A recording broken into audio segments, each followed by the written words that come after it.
We are back on MorningLine. Thanks for joining us. Dr. Hillary Tindle with us from over at Vanderbilt talking about vaping and e-cigs. She's terrific. I'm learning a lot from her this morning. And we've got more questions for her and more calls. Evan waited through the break. Let's take that real quick, Doctor. Evan, good morning, Evan. What's on your mind? Good morning. Yes, I'd like to ask the doctor, is vaping anything like smoking a water pipe? Oh, like a bong or something like. Oh, good question. Okay. So is vaping like hookah or water pipe?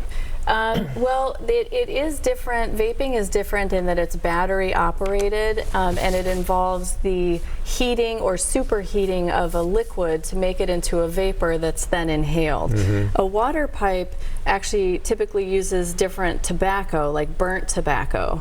Most often originating from the Middle East. Most of hookah tobacco comes from Syria, and that actually produces a smoke. So they are different products. So it's still a smoke bubbling up through the water. Correct. Okay, correct. It's cooler, perhaps, and some people prefer that. I don't know if it does. It can be social, but no, what I mean by cooler is that the water may cool the smoke as opposed to sucking it right out of a cigarette that's hot, burning your lungs, maybe, as opposed to. The hookah smoke still has a lot of most of the ills of cigarette smoke, of burnt tobacco, tar, and carbon monoxide.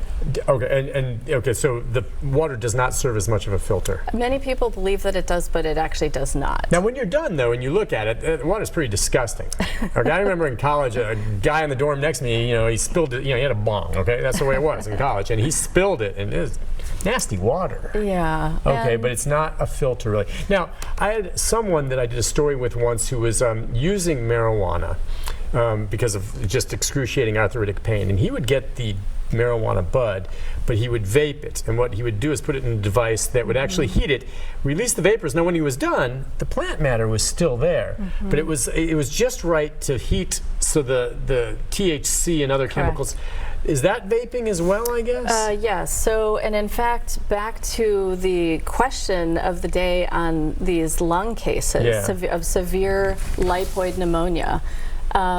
Most of the cases, 84%, have actually involved vaping not only with nicotine but with THC. Okay, right. So oils that contain the THC, which is the psychoactive component of marijuana. Okay, now the other thing that we're talking about are flavors. Right. Everyone's saying they love the mango flavor. Whatever. To me, it's ridiculous. Go eat a damn mango. All right, so the flavorings that are in these things, I think, are one of the category, one of the elements of this that are attracting the youth, especially.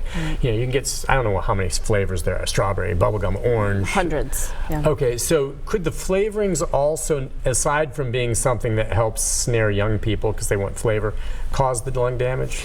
That is a really important point, and the answer to that is unknown right now. But you make two really key points. Flavors do entice young people to use these products.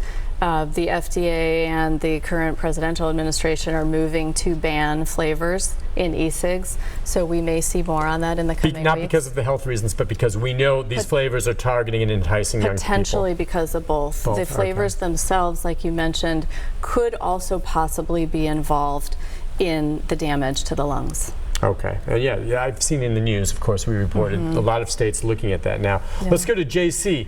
JC, good morning. Hi, JC. Hey, Nick. What I wanted to talk about is these things. Are they being cleaned properly and cared for properly, for one thing? And for the gentleman that is having problems quitting smoking, he needs to use a watch. Time yourself, set you a time to smoke your cigarette, and once you reach that time, smoke it. Once you get to the point where you think that you can go to another limit, lengthen your time. Move the cigarette further away from breakfast and just keep moving the cigarette on. I've stopped. My son is 46 now, and he's never seen me with a cigarette in my mouth. Congratulations. And I used my watch. I brought myself from a subconscious thought to a conscious thought. Once you make yourself start thinking about things, then it makes it harder for you. So my main thing too is, are the kids carrying and cleaning these devices like you would do a CPAP machine? And could that be getting mold and stuff? Thank you. Appreciate it. really good questions about cleanliness. And molds have so far, from everything that's been put out by the CDC and the FDA, molds have not been a component of this outbreak of lung disease. It seems to be something more with the oils, particularly vitamin E containing oils in the vaping liquid. I wanted to make a comment on what the gentleman just mentioned with timed smoking. That's actually a very effective method. It's interesting. And setting a time and then widening that time. So we'd love to bring you to Vanderbilt to talk to some of our patients who are trying to do just that. Congratulations on quitting. I had not heard that, but I think that's very interesting. A way to just push it, and before you know it, you're through the day maybe without a cigarette. You know, I did hear early on there had been some isolated cases of some of these e-cig devices catching fire. Yes, and you know, of course, in your face, or blowing, you know, I don't know, blowing up or something like that. That's right, and that has been a concern for years. Because there haven't been as many cases, it's perhaps been less of a concern. But still, who wants that in their face? Exactly. Let's go to Rick. Rick, good morning. Hi, Rick. Hey, Rick, what's on your mind? Yes, I'm 50 years old. Smoked probably 25 years of the 50. I quit several years ago. I had a friend had cancer, lung cancer, walked out of the hospital, threw him in the trash. Started vaping. Well, I noticed when I was vaping, the flavors really didn't taste right, so I started doing a little investigating. Well, during this investigation, I realized that the reason they didn't, they were being heated to another compound, actually.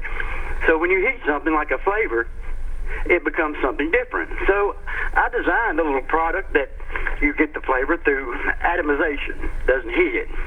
Now, FDA passed a law that you have to get it's called a PMTA, a pre-market tobacco application for each flavor in each milligram. Nobody's talking about that law. Why? I've got it right here in front of me. I've got a patent pending on this product, have for 2 years. And so your idea is that you've got a flavoring system that would flavor without heating it. Absolutely, through atomization, actually through the Bernoulli effect, kind of like a water hose. It atomizes it as you pull through the chamber. It atomizes it into a vapor through atomization, through pressure. Okay, that's interesting. I mean, is it the heating, you think, of these, or what? I'm just curious. I don't know where he's going with that. Well, and he's the gentleman seeking a actually patent. brings up a really important point, is that chemical reactions happen in heat.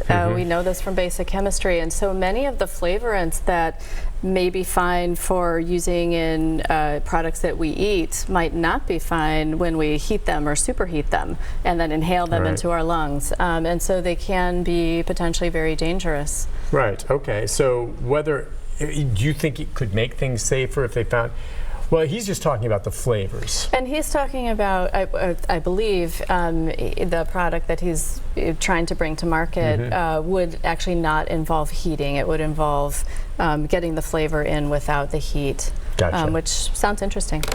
In terms of these 350 cases, are most of them in younger people? Yes, and the average age is high teens, low 20s. Okay. So this is a lung disease that has affected young people.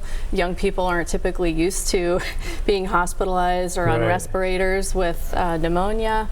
So it's very concerning. And if you think about why is it young people and not across the age spectrum? Well, I was going to say, we know that there are adults who are older that are vaping, and we don't see them having, there may be some cases, but not like this. Why? Why is that? Well, we don't know exactly, but there are two clues. One is that the young people in this country and around the world are those who are doing most of the vaping. So if we have over 1 in 4 of high school students nationwide vaping or reporting that they're vaping, that's the population that's using electronic cigarettes.